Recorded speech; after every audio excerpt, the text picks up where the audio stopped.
Hi everyone, if you're new here on this channel, my name is Sandy. I'm a chair dance instructor and I help women to step into their confidence. In today's video, I'm going to share with you 5 simple chair dance moves that any girl should know. These moves are my absolute favorite ones and they always help me to create amazing choreographies. Down below you will find some of my choreographies. They're perfect for Valentine's Day, but if you want to create your own one to make it a little bit more personal, you can use these moves. And make sure you stay until the end of this video because I'm going to share with you some tips on how to create your own choreography. Let's go! So before we start, just let me tell you one very important thing is to find a chair that is really stable. So try it out, test it a little bit, so when you're pushing in the front that it's not falling forward, or when you're leaning on the backrest that it's not falling back. So it should be a stable chair. So we start with the first step. You stand sideways. If you can, bring one hand on the back of your chair and then step one foot on your chair. Make sure to point your foot. Your foot should always be pointed. And now here you can, for example, do a couple of hip circles, or you can do a hip drop, whatever fits with the music, or you could go all the way down and throw your head up. Bringing your hand up, slide along your body. And then from here you could, for example, step over your chair and sit down. And now we're already coming to the second step. Sit down in the center of your chair so you have a lot of stability. Make sure you're pointing your feet again. And now from here we do one hair whip. It doesn't matter which side around. I always like to do it over the left. So you turn your head over the front and then you're leaning all the way back and coming over to the right and around. Perfect. And try here really to be as close to the back of your chair as possible. So you really have the stability. You hold on to the back of your chair and you can completely lean back. So one more time. And completely lean back. Perfect. And don't be scared. Maybe try it before a little bit, leaning all the way back and see how far you can go with your chair. It's different with every chair. For step number 3, make sure you sit in the very front of your chair. Now from here, bring your hands onto your knees. And now you can open your legs. And it's always nice if you open them quite fast, depending on the song, but use your hands to push your knees to the outside. And keep in mind to point your feet. Always keep your feet pointed. And don't do anything like that. Don't do anything like that. Try to really keep like a 90-degree angle in your knees. And now after opening your legs, you can, for example, do a hair whip. That always looks very cool. So from the beginning, open and hair whip. Perfect. And then from here we go into the next step. Step number 4 is from here you can push your right knee down and then pushing this leg all the way back, keeping your foot flexed, of course. And then you can lean back. Use your hand to slide down that right leg and bringing your left hand into your hair, leaning all the way back. Perfect. Slowly coming back up and bringing your feet back together. Now from here we're going into step number 5.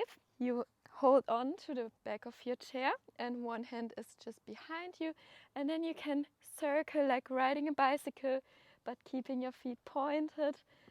And then going all the way down, and in the end you can, for example, bring your hand down and lean back with your head. And always keep your feet pointed, of course. Perfect. And that's also a perfect pose to do in the end of a song. Now I'm going to share with you a couple of tips on how to create your own choreography. Number 1, choose a song that you are passionate about.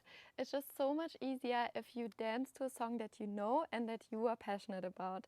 Sometimes I just start with putting on the music and freestyling to some of the songs, and to some songs I feel a lot more inspired than to other songs. So choosing a good song can really make a difference, and it also sometimes helps to know what the song is about. So if you're not a native speaker, look up the lyrics, look up what the message of the song is, and that will help you to create a couple of steps. Number 2 is you don't need to reinvent the wheel. So whenever you feel really uninspired, you don't know what step to do next, there's so many amazing choreographers here on YouTube.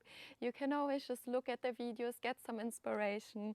Of course, it is not okay to just copy someone else's choreography, but you can always use it for inspiration to take a couple of steps out, a couple of transitions.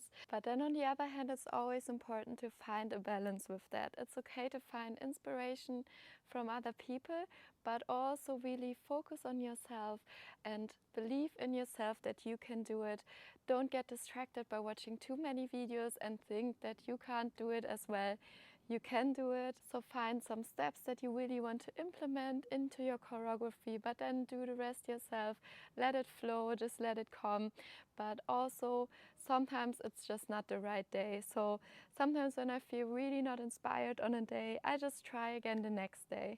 But you can of course also just take someone's choreography to just dance it for yourself. But whenever you want to put it online, it's very important that you give credit to the choreographer. And it's always best to ask the choreographer first. You can always use my choreographies and put them online, but it's always important that you mention the choreographer in the description and give them credit for their choreography, but because it took them a lot of time.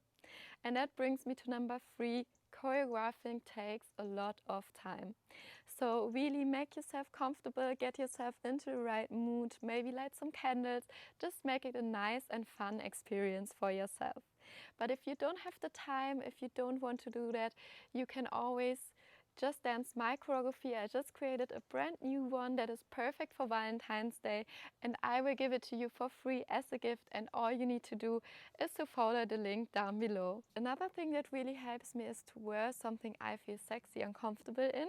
I always give this tip for performance, but it's just as important for your practice, because when you feel comfortable in your skin, in your clothes, it will make it so much easier to practice in front of the mirror. And that's all my tips. I hope you liked them. If yes, please leave a like and comment down below if you have any more tips on how to make choreographing easier, because I still use a lot of time choreographing. I know it's also practice.